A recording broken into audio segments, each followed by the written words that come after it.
One day in the summer of 2014, my friends and I thought it would be fun to go stargazing.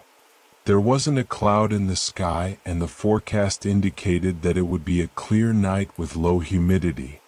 We decided to go to a cliff point at Lynn Running State Park in southwestern Pennsylvania. I had hiked to this point many times before. It was only about 30 minutes from where I grew up, and I am an avid hiker. The park's remoteness was a key factor in our selection. It would help us avoid any city lights that may dull our view of the stars. My friend Jody wanted to get there before sunset, during the golden hour, to take pictures for social media. It's about a 2-mile hike over rough and rocky terrain to get to the overlook. The hike-in typically took about 40 minutes if moving at a leisurely pace.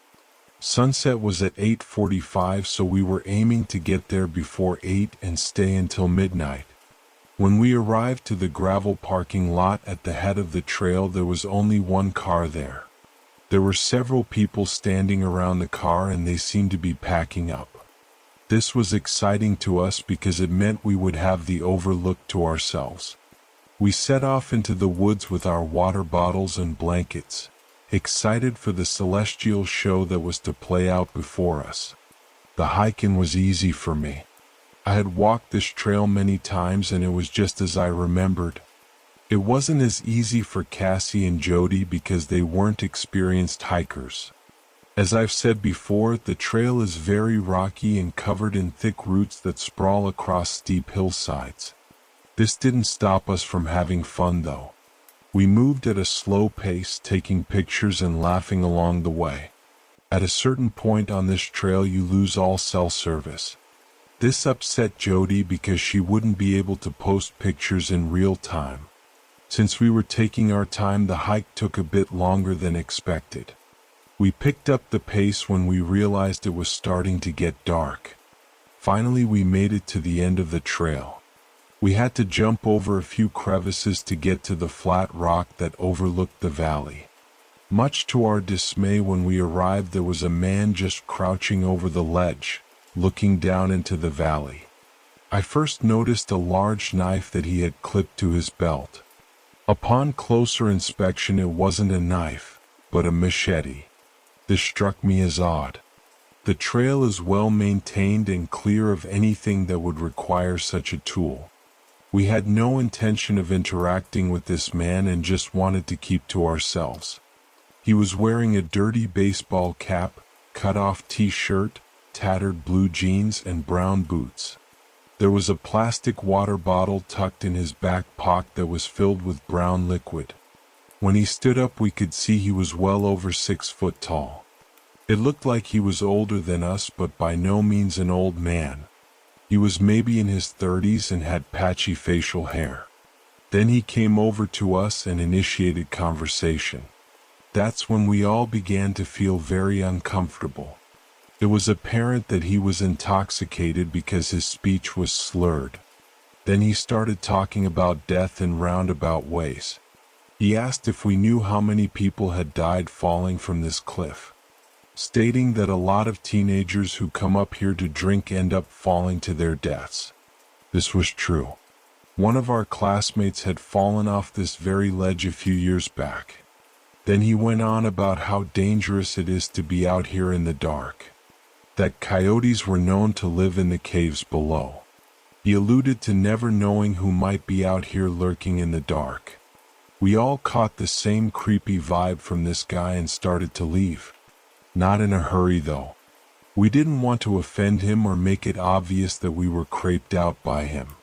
It was disappointing that we didn't get to stay and look at the stars, but we were very relieved to get away from that man. We walked at a brisk pace over the treacherous terrain. This trail is one way in, one way out, and no other trails led to the overlook. There was no one else on the trail at this time. When we were about a mile away from the parking lot, we heard something on the trail behind us. I looked back, and it was that man running after us, machete in hand. I screamed to alert the girls, and we took off running as fast as we could. It was dark, but we navigated over the rocks and roots to the best of our ability. We sprinted the entire mile back to the car. My legs burned to the bone with lactic acid. Driven by pure fear and adrenaline, we pushed ourselves past the limits of what I thought was humanly possible. My lungs were ablaze and my heart pounded out of my chest. We were never the athletic type, but in those moments, we were probably the fastest girls in the world. I was in disbelief that this was actually happening. Still, we didn't look back, only forward at what lay ahead. It's a miracle that none of us fell or twisted an ankle. Luckily, we made it back to the car. Jody had her keys in hand and unlocked the vehicle. We all piled in and wasted no time fleeing the scene. As we were pulling away, the man emerged from the trail and chased the car until we hit the road. What's really weird is there were no cars in the parking lot when we left. The nearest houses are miles away and mostly cabin rentals. We have no idea where this man came from, but his intentions were clear. We called the cops, but nothing ever came of it. It was truly the scariest thing that has ever happened to me. It's a weird feeling to have such a terrifying experience at a place you once found so much comfort in. In recent years, there was a meme going around online asking girls, would you rather be alone in the woods with a bear or a man? I will always choose the bear.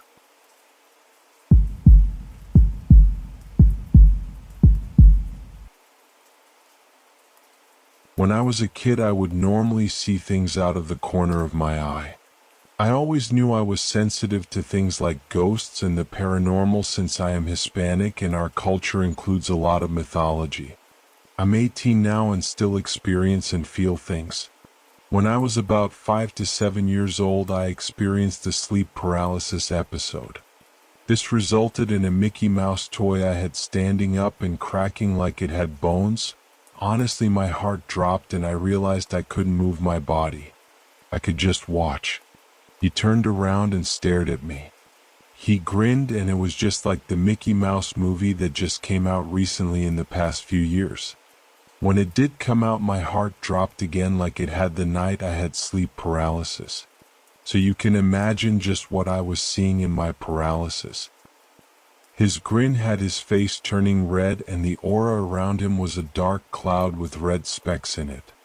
He then moved closer little by little and started laughing like Mickey Mouse but demonically, and then screamed and attacked me. I was religious then and had started saying the Hail Mary, reciting the rosary and everything in my head. I was screaming internally but saying it. Eventually the sleep paralysis went away and I slept fine until morning. At this time I was in my parents' basement since my dad had built my new room. It always creeped me out and kept me awake at night, so usually I'd be on my computer until I fell asleep. However, the basement had a dark, heavy feeling. I started closing my door and locking it after that night. However, back to the doll. Mickey, in the morning his neck was broken and the stitching fell apart, and so he has a huge gaping hole in his neck. This was the worst feeling that came over me when I went to investigate the doll. His head that episode did twitch slightly, but I never saw it bend its neck so hard, so it must have been when it lunged at me. Now being 18, I've had him locked in a box always since the night he attacked me. Throwback to when I was 14 to 15. I had a sleepover with an ex-best friend who we will call Jane for her privacy. It was near Halloween and as always we hung out. She wanted to watch Texas Chainsaw Massacre and I agreed. It was a bit too graphic for my age, but it was okay. After the movie she fell asleep. But when I went to go fall asleep and looked down the hallway, new house and townhome, I saw a shadow. I thought it was my dad at first, but then realized he worked late and was gone for days at a time. The shadow lingered in the dark hallway for a bit until I saw up straight and said, "I know you aren't a human. Come out now, otherwise I will walk towards you and rebuke you in the name of Jesus." Just then the shadow came out. It was a shadow. This creeped me out. He stood there staring at me and my friend for a while. This man is now infamously known as the Shadow Man. Many call him a demon, but I call him a protector or guardian angel of some sort. He had a top hat and a cane when I first saw him. He didn't feel harmful or anything, so I just stared back at him for a while. He tipped his hat and disappeared. Turned out a year later, after seeing him and noticing him sitting in places, I looked up what the place used to be. It was a bar. I felt a female presence there as well as a child's presence and grandpa's presence. It was a warm feeling, but it also brought many issues. I then Cornish, I know, but I got a ghost app that was legit in like 2016 to 2017 or whatever.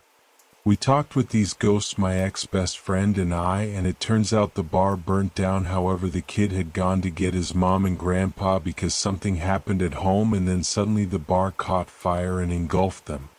They were stuck there for a while. The kid always stuck around me and my ex-friend.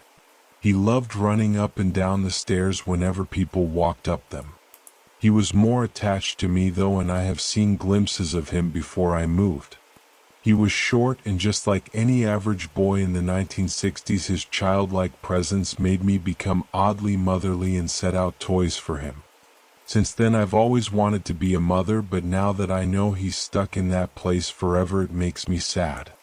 The whole neighborhood has had experiences, and I was extremely, along with my ex-friend, sensitive to it. One last story.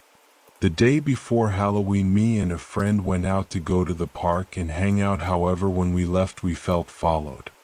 We made a mad dash to my house since our guts were saying get home. I saw Shadow Man a couple times on that run. He pointed to the house and started to run ahead of me. I started bolting, and that is when I saw the reason why he did. There was a man with a knife chasing me and my friend. We got to my house and my dad was asking why we were pounding on the door so hard and fast. We said just call 911 and tell them there's a man in the neighborhood. A few days later, a man got caught in someone's backyard attempting to steal from a woman who lived alone. These were the most terrifying moments of my life, but they have always been kept secret since I feared I'd be called mentally unstable or worse.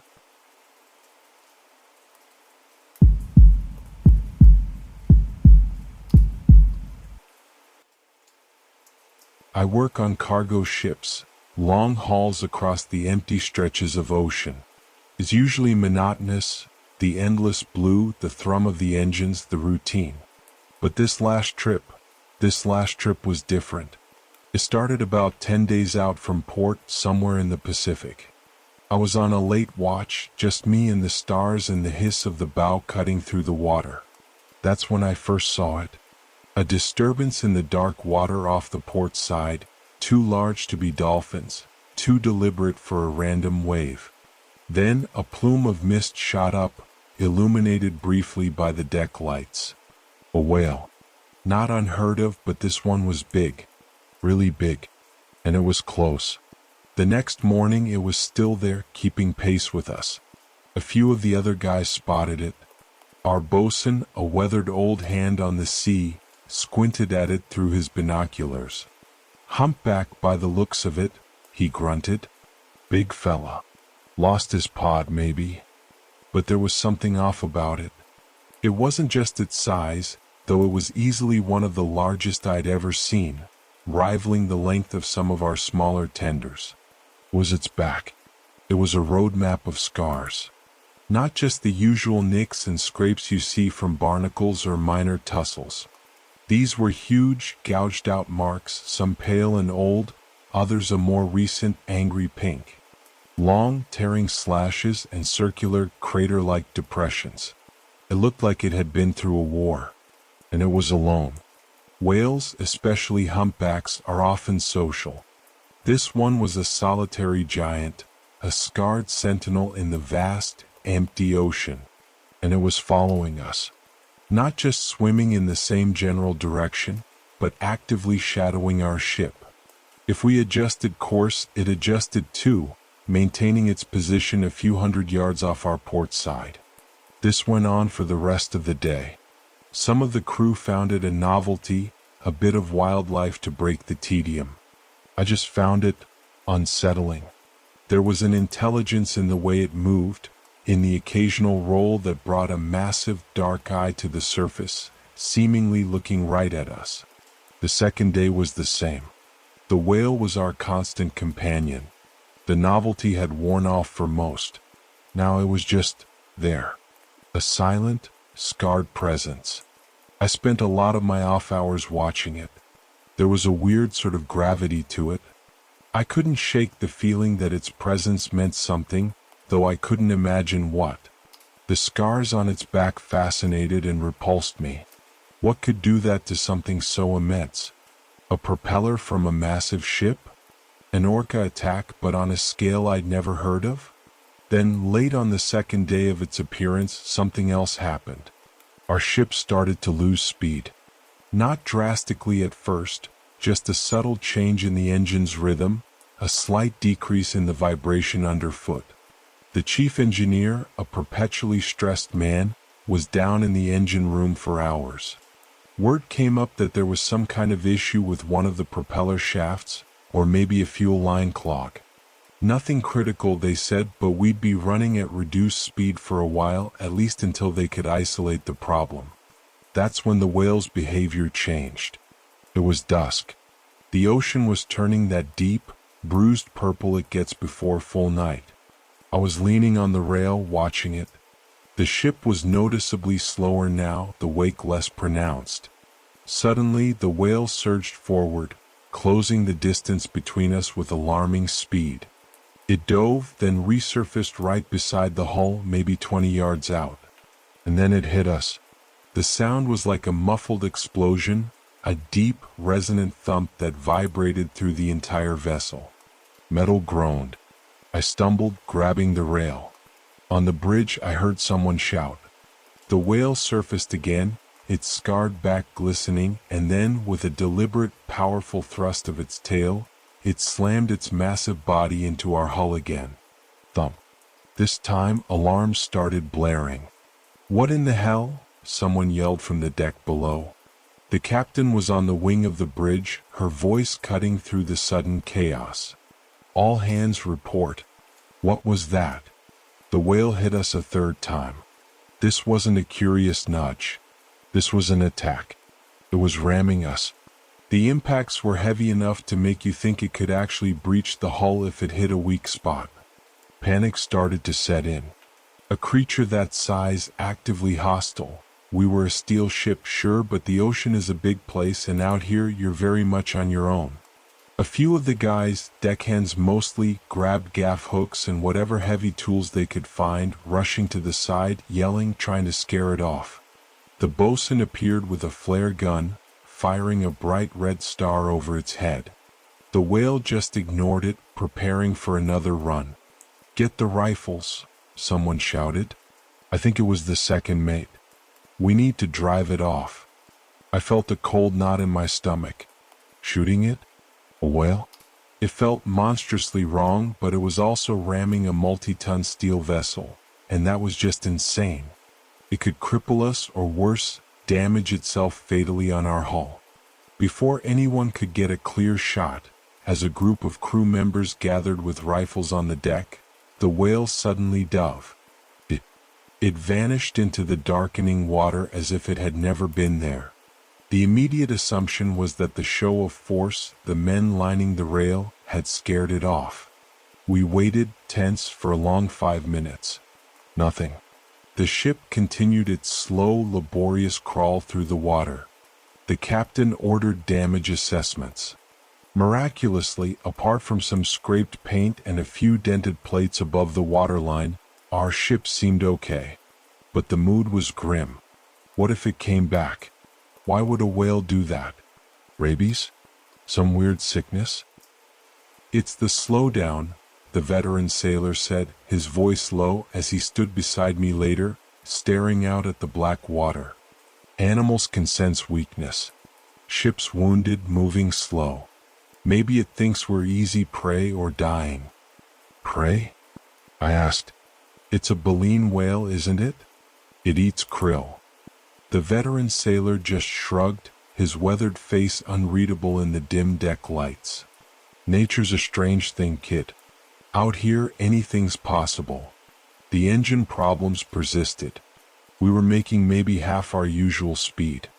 Every creak of the ship, every unusual slap of a wave against the hull, had us jumping.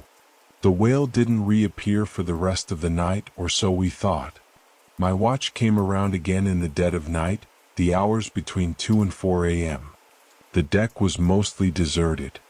The sea was calm, black glass under a star-dusted sky. I was trying to stay alert, scanning the water, my nerves still frayed. And then I saw it. A faint ripple, then the gleam of a wet back, much closer this time. It was the whale.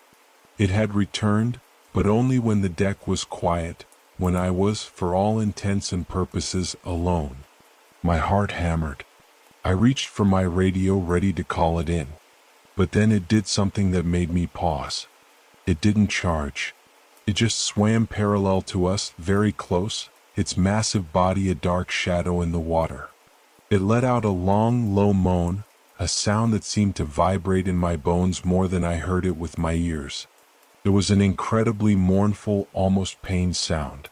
Then it slowly, deliberately bumped against the hull. Not a slam, not an attack. A bump.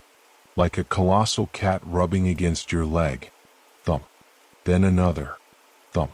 It was the strangest thing. It was looking right at me, I swear it. One huge, dark eye, visible as it rolled slightly. Seemed, I don't know, desperate? It kept bumping the ship, always on the port side where I stood, always these strange, almost gentle impacts. I didn't call it in. I just watched. This wasn't the aggressive creature from before. This was something else.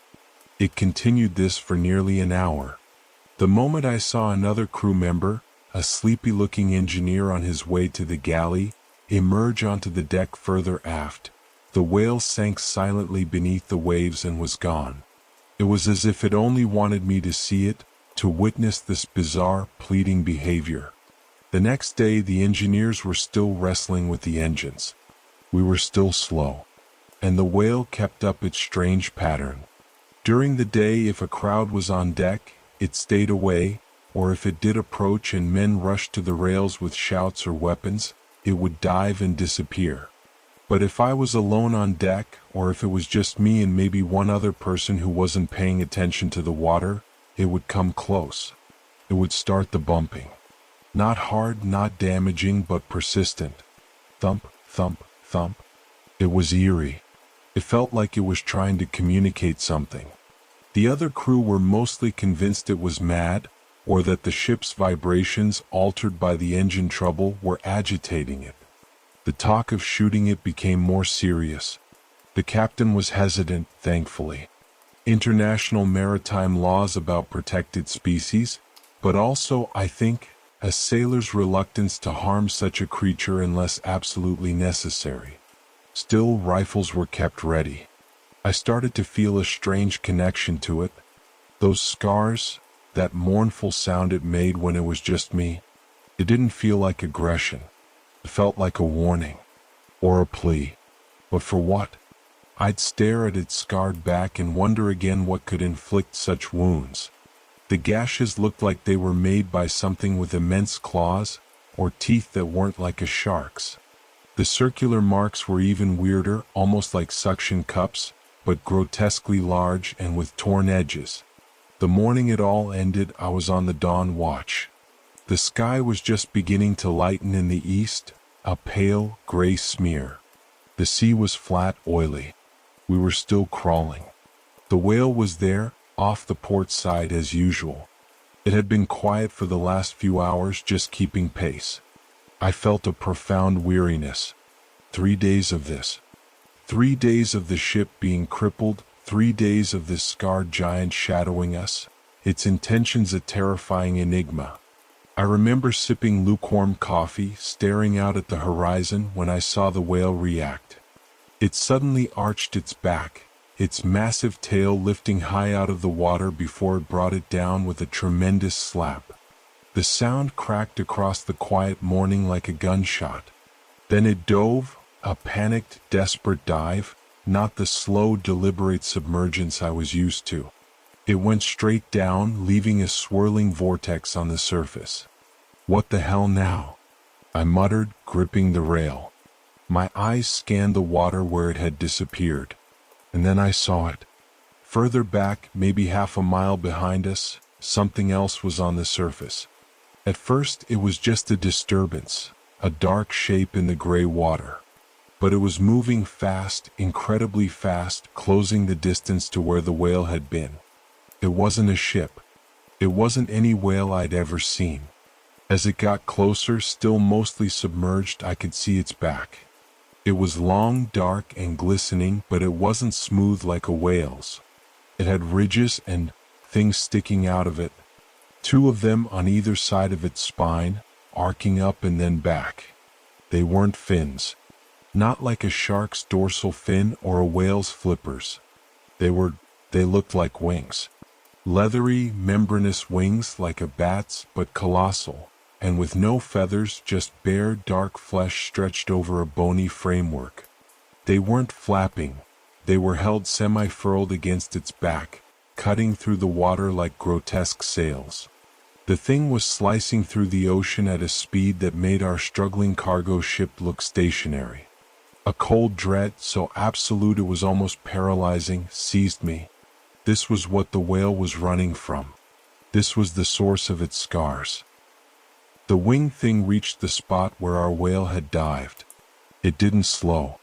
It just tilted and slipped beneath the surface without a splash, as if the ocean were a veil it simply passed through. For a minute, nothing. The sea was calm again. Deceptively so. I was shaking, my coffee cup clattering against the saucer I'd left on the railing. My mind was racing, trying to make sense of what I'd just seen. Flesh wings? In the ocean. Then the water began to change color. Slowly at first, then with horrifying speed, a bloom of red spread outwards from the spot where they'd both gone down. A slick, dark, crimson stain on the gray morning sea. It grew wider and wider. The whale. Our whale. I felt sick. A profound sense of horror and, strangely, loss. That scarred giant, with its mournful cries and strange, bumping pleas. It hadn't been trying to hurt us. It had been terrified. It had been trying to get our attention, trying to warn us, maybe even seeking refuge with the only other large thing in that empty stretch of ocean. Our ship.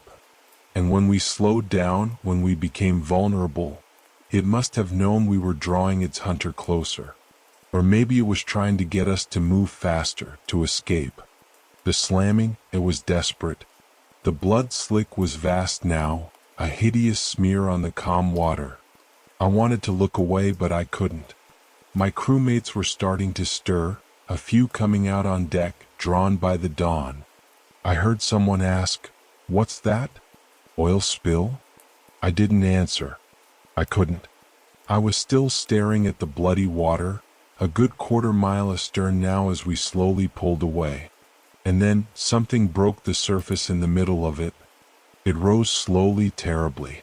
It wasn't the whale. First, a section of that ridged, dark back, then those hideous, furled wings of flesh. And then, its head. Or what passed for a head. There were no eyes that I could see. No discernible features really, except for what was clearly its mouth. Was a hole. A vast, circular maw, big enough to swallow a small car, and it was lined, packed, with rows upon rows of needle-sharp, glistening teeth, some as long as my arm. They weren't arranged like a shark's in neat rows. They were a chaotic forest of ivory daggers pointing inwards. The flesh around this nightmare orifice was pale and rubbery, like something that had never seen the sun. Just was. A vertical abyss of teeth, hovering above the blood-stained water. It wasn't looking at the ship, not in a general sense. It was higher out of the water than I would have thought possible for something of that bulk without any visible means of buoyancy beyond the slight unfurling of those terrible wings. which seemed to tread water with a slow, obscene power. It rotated slowly, and then it stopped. And I knew with a certainty that froze the marrow in my bones that it was looking at me. There were no eyes. I will swear to that until the day I die. There was nothing on that featureless, toothed head that could be called an eye. But I felt its gaze. A cold, ancient, utterly alien regard. It wasn't curious. It wasn't even malevolent, not in a way I could understand. It was like being assessed by a butcher. A focused, chilling attention right on me standing there on the deck of our vessel. Time seemed to stop. The sounds of the ship, the distant chatter of the waking crew faded away. It was just me and that thing staring at each other across a widening expanse of bloody water. I could feel my heart trying to beat its way out of my chest. I couldn't breathe. Then the chief engineer came up beside me, the same one who'd been battling our engine troubles. "God Almighty," he whispered, his face pale. "What in the name of all that's holy is that?" The spell broke. The thing didn't react to the chief. Its focus, if that's what it was, remained on me for another second or two. Then, with a slow, deliberate movement, it began to sink back beneath the waves, its toothed maw the last thing to disappear into the red. The captain was on the bridge wing, binoculars pressed to her eyes, her face a mask of disbelief and horror. Orders were shouted. "Full power. Get us out of here. Whatever you have to do, Chief, give me everything you've got."